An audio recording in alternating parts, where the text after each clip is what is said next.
really impressed by the hardcore turnout this morning. And 9 o'clock in the morning at these conferences, this is not the usual response. And I think I see it as a recognition, the fact that we really are turning a corner here.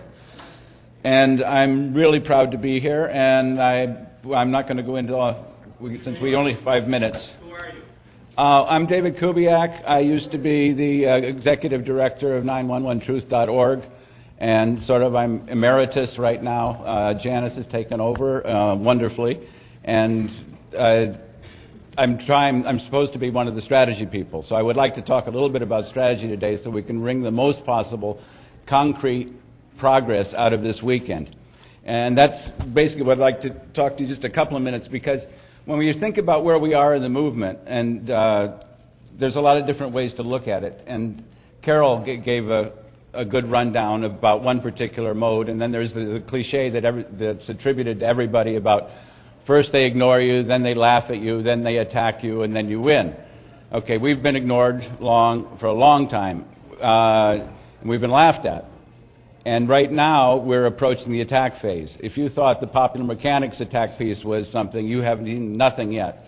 The Zogby poll that we just conducted, I don't know how many people paid attention to that, except perhaps the numbers.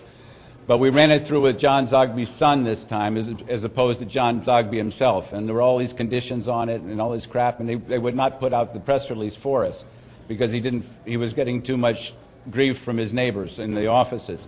His father, on the first poll we did in New York that showed that 66% of the people there wanted a new investigation, and half of them, 49.5%, believed in the complicity of the government. That was done with the father. So he is actually 9/11 hip. And I don't know if you know about Zogby, but it's one of the most prominent polling groups in the entire country. And they quote them on everything except us. So afterwards, they tried to distance themselves because our press release was too hot to handle. And I called John Zogby when they put this disclaimer on their website saying that a person had misidentified themselves as a co-author, which was me, and did not have anything to do with Zogby and did not have anything to do with the poll as they saw it. And I called him up, knowing him from the first poll, and I said, look, this is clearly not true. I was one of 3 people that worked on this. You can't go out and deny it in public.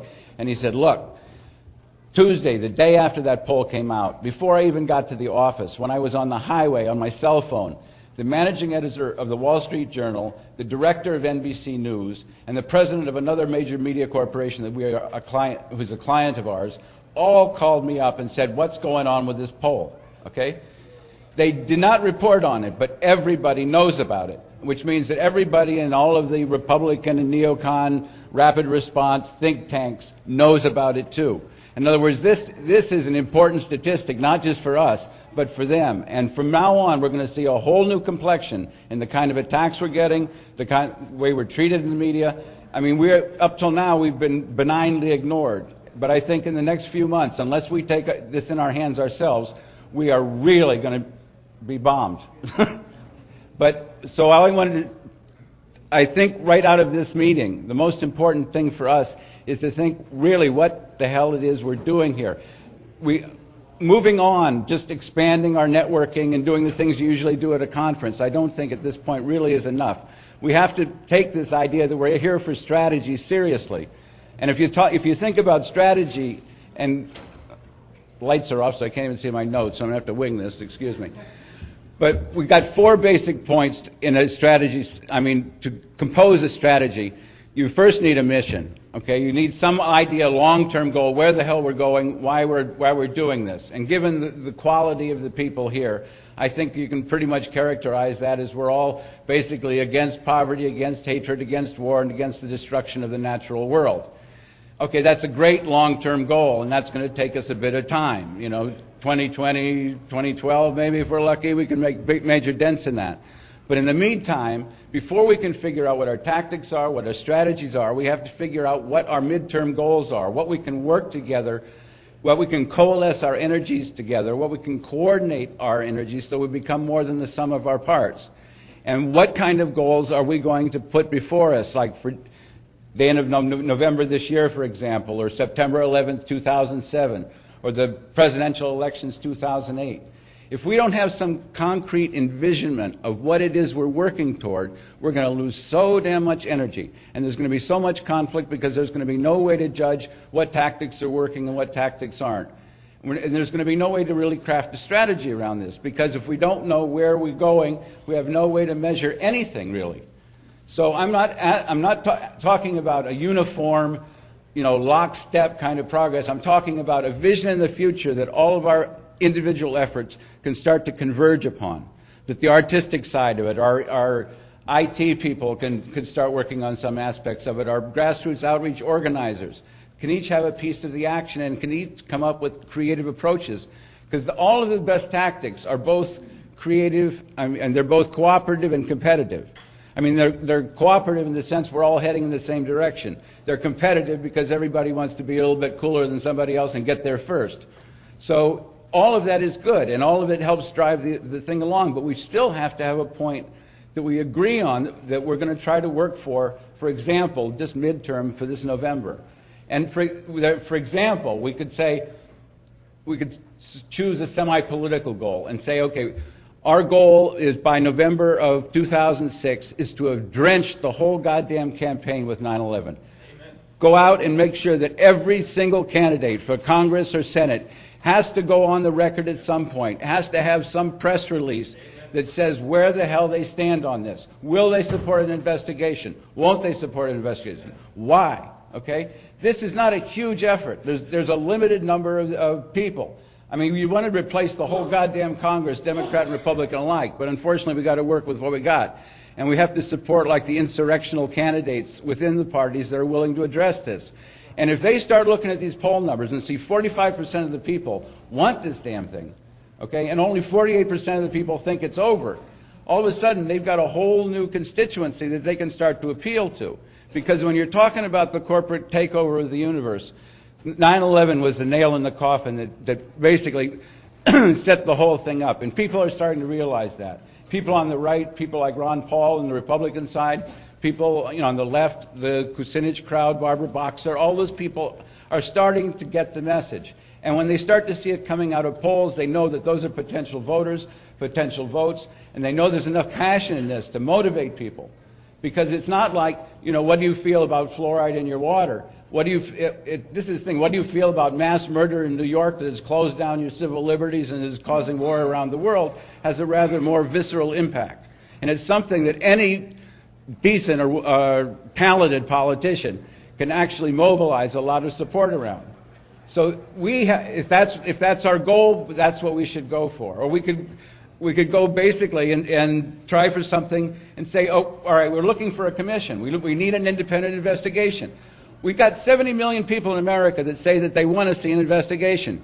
If 1% of them, 1% kicked in $5, we'd have $3.5 million to mount an investigation, which could be pretty classy as far as modern standards go. We could draw in people from the 9/11 truth statement that we put out 2 years ago. We got Nader to sign on that for the independents. We got Cobb for the Greens. We got Badnarik for the Libertarians. We could get people like Ron Paul bring on the Republican side, Kucinich, again, Barbara Boxer, Maxine Waters. We could stack extraordinarily respectable politicians that covered the entire spectrum. We could put it in charge of the families. I've been talking to the Jersey girls, and actually Lori Van Auken's going to try to send us a little message of encouragement tonight. But they would participate in helping set this up, and they should have been the ones that set it up in the first place, because they were the ones that got the commission going, and they were the ones that were so bitterly disappointed and betrayed by the final outcome. And they are still pissed, okay? So we've got that as a possible thing, because we have people that are respectable all across the spectrum. We've got religious leaders. Thanks to David Ray Griffin, we've got a half a dozen top-flight Christian theologians. We've got Rabbi Michael Lerner of Tikkun. We've got highly respected imams like Dr. Faz Khan.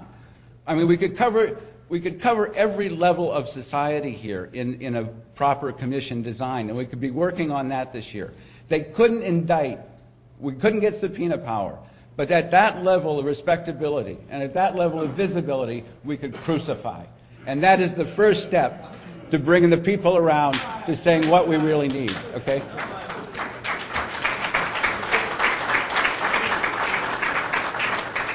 So what I really wish you would think about, and I really wish we had time to actually perform like a straw poll here about what it is we're going to try to shoot for, because that is going to help us winnow our tactics, it's going to help us shape and craft our strategy, and it's going to help us avoid a hell of a lot of useless conflict, which often comes out of these conferences when people are debating over the divisive details of what happened here and what happened there. All of that stuff, it really weakens us if we don't have something to look forward to and see where our power is supposed to converge. And if it's only internally right now, because we can't enforce anything on anybody, and we don't want to. But try to think, what is the best possible outcome of this? What is the best possible strategy that's going to have the most effect, that's going to reach more people, and is going to basically help us coordinate and smooth our operations over the course of this year? Because, Christ, I really don't want to be coming to 9/11 conference in 10 years. I don't want to be a JFK height, you know. And we always have to realize that, because 45% sounds really groovy until you suddenly realize on the 40th anniversary of JFK assassination, the polls showed that 75 to 80% of Americans did not believe in the Warren Commission, that did believe there was a conspiracy. And look what good that's done us politically, okay? It's more than public opinion. We have to figure out how to mobilize that, how to focus that, and how to turn it into a force for absolute revolutionary change. And that is our mission here, and God forgive us if we fuck it up. Thank you.